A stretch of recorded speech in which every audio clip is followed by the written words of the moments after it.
Some songs fade with time, but these, they never leave your heart.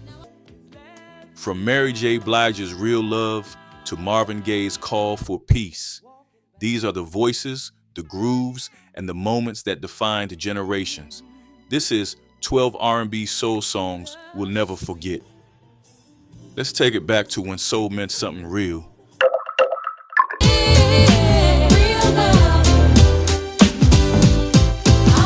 When I first heard Real Love, I was just a kid and I didn't even know what love was supposed to feel like. But Mary made it sound like something real. Not a fairy tale, not perfect, just honest.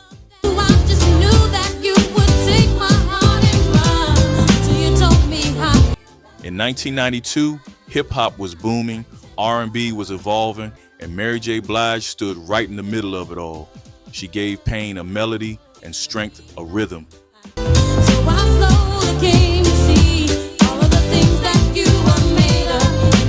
Real Love wasn't just another love song, it was her truth, our truth. You could feel the church in her voice and the streets in her beat.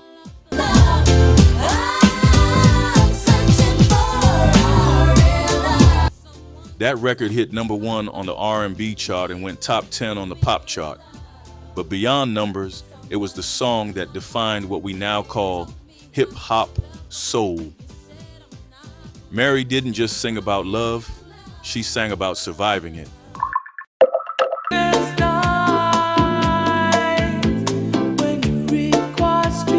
Sade wasn't like anyone else. When she came on the radio, it was like time slowed down. Her voice was soft, but it had power. Not the loud kind, but the kind that makes a room go quiet.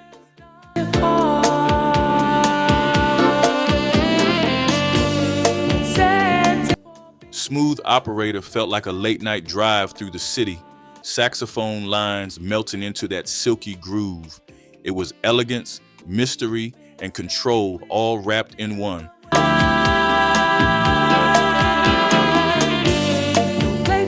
This song hit the top 5 in the US and made Sade Adu an icon of cool sophistication. It didn't scream for attention, it whispered, and somehow that whisper echoed forever.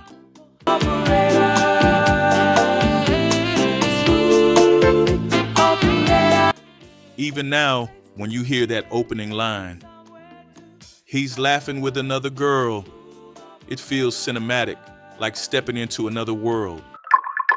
Down in my soul, said go on and cry, girl. There's pain, and then there's Etta James, pain. When she recorded this at Muscle Shoals in Alabama, it was raw, real, and drenched in emotion. No studio tricks, no polish, just heartbreak turned into art.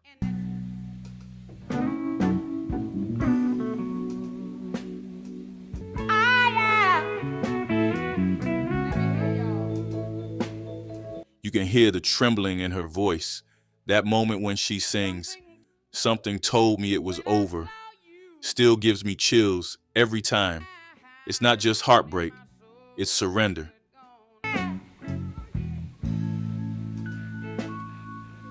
And I would rather.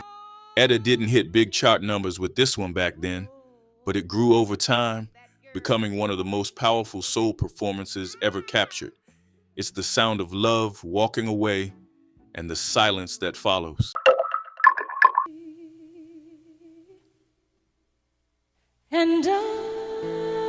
Whitney's version of "I Will Always Love You" wasn't just a song, it was an event. I remember when it first hit the airwaves. Everyone stopped.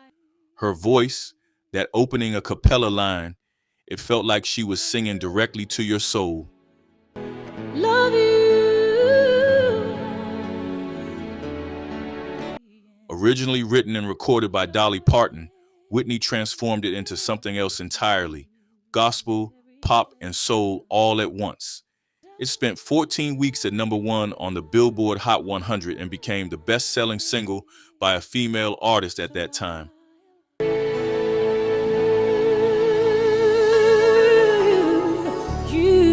But the numbers don't tell the story. It's what her voice did, how it soared, how it broke, how it healed you, even as it hurt. Memories, that is all. When Whitney sang, it wasn't just performance, it was purity.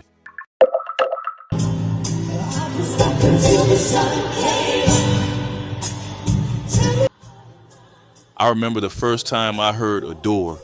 It wasn't on the radio. I was flipping through the tracks on a borrowed cassette of Sign of the Times. And then it hit me.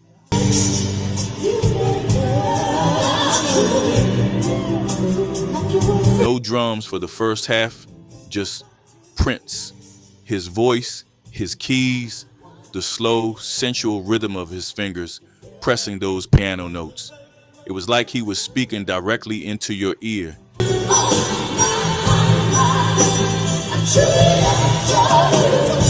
Every note was personal, intimate, almost secret, and yet everyone could feel it. Prince didn't need a huge production. He didn't need shouting choruses or flashy solos. He needed the music and his voice, and that was enough.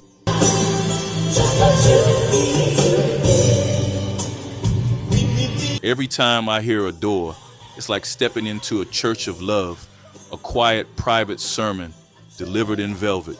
It's romantic, spiritual, and soulful, all at once. That's why it's not just a song, it's an experience.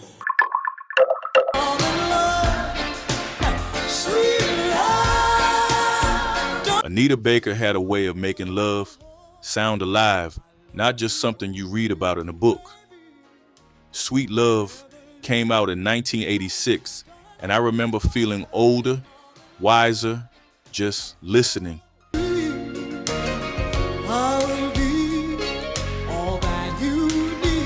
It wasn't loud or brash. It didn't scream for attention. Instead, it wrapped around you like a warm blanket on a rainy day. Her voice is soft but powerful, like someone speaking directly to your heart.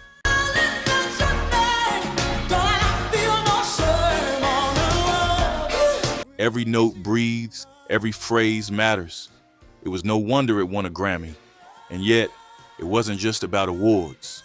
Sweet Love made you feel grown-up love, the kind that's tender, complicated, beautiful, and patient all at once.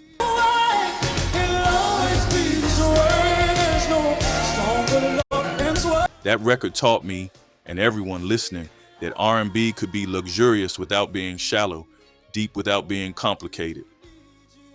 Every time I hear Anita, I feel a little more in love with life. So long, I knew just what I would do when I heard your song. Then there's Chaka Khan, and then there's everyone else. Ain't Nobody was released in 1983, and it wasn't just a song, it was a statement. Funk, R&B, early synth pop, all wrapped in her raw, powerful voice. Flying through the stars, I hope this night lasts forever.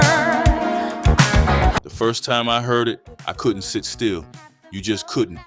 That beat hits you in the chest, and Chaka's vocals cut through it like lightning.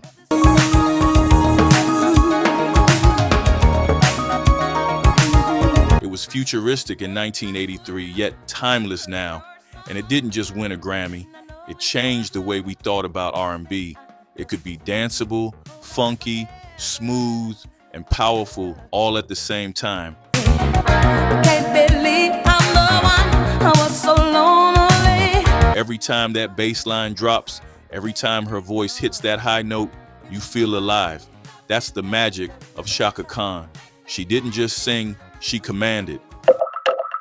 I like it, and I just don't want to stop. Oh, my. And then came Luther. I'll never forget my first spin of Never Too Much. It was 1981, and I had no idea that this debut single would define an era. But the moment the rhythm started and Luther's voice soared over it, I knew I was hearing something special.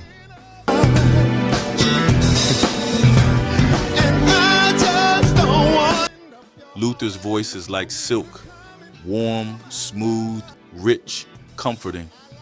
Every note feels deliberate but effortless. You can hear joy, passion, love, and confidence all at once.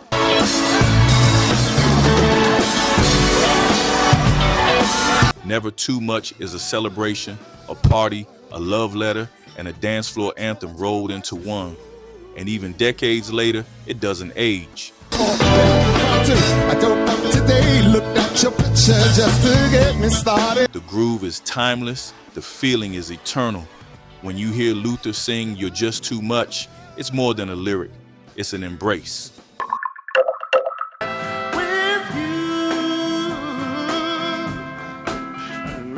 I remember the first time I heard "Let's Stay Together." I was sitting in my living room, the radio low in the background, and then Al Green's voice came through.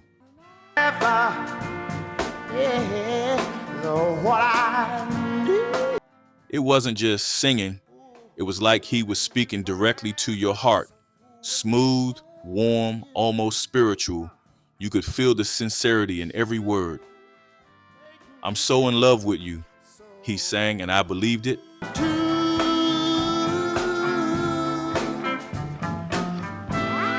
In 1971, this song hit #1 on both the pop and R&B charts. But beyond the numbers, it turned love into a kind of sacred experience. You could hear it in the way Al phrased each line, in the soft strings and subtle horns, in the way the rhythm breathed.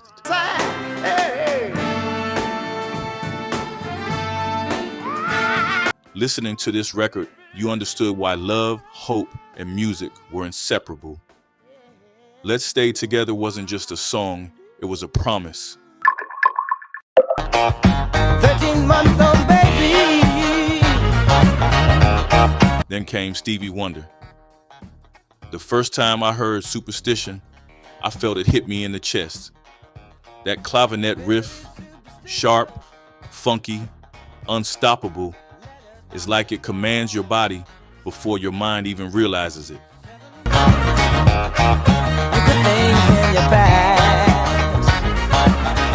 Stevie didn't just perform this song. He wrote it, played nearly every instrument on it, and produced it himself.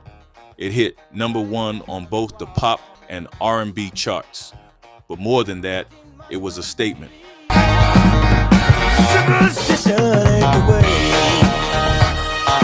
Soul music could be intelligent, experimental, and fun all at once.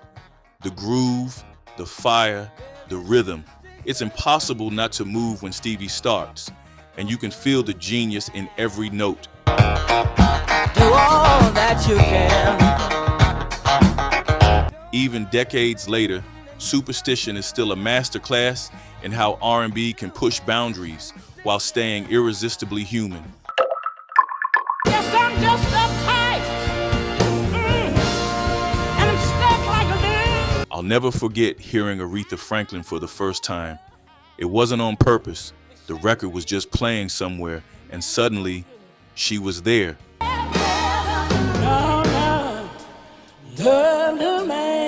Her voice hit you like a force of nature. Pain, power, passion, all at once.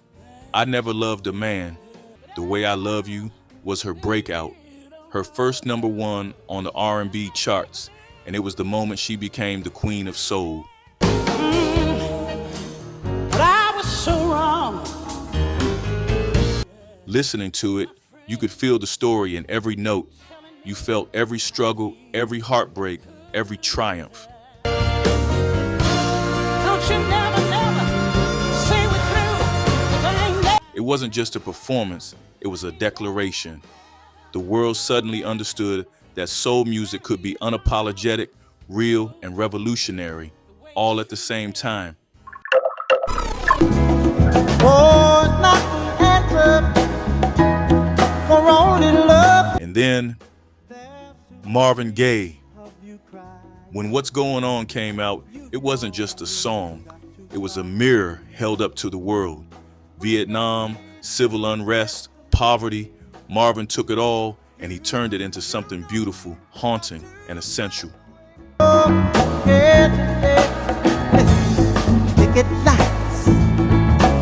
I remember the first time I played it on a cassette player.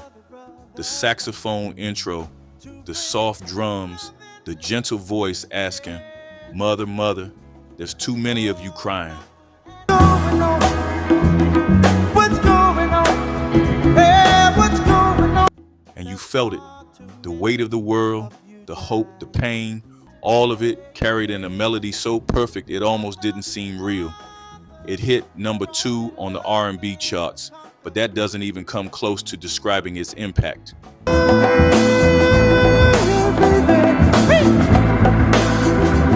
Marvin Gaye redefined what soul music could be, not just entertainment, but commentary, conscience, and compassion rolled into one.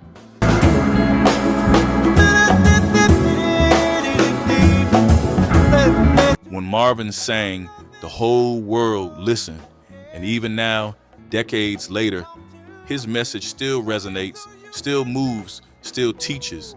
The journey doesn't end here. R&B soul lovers, watch this next.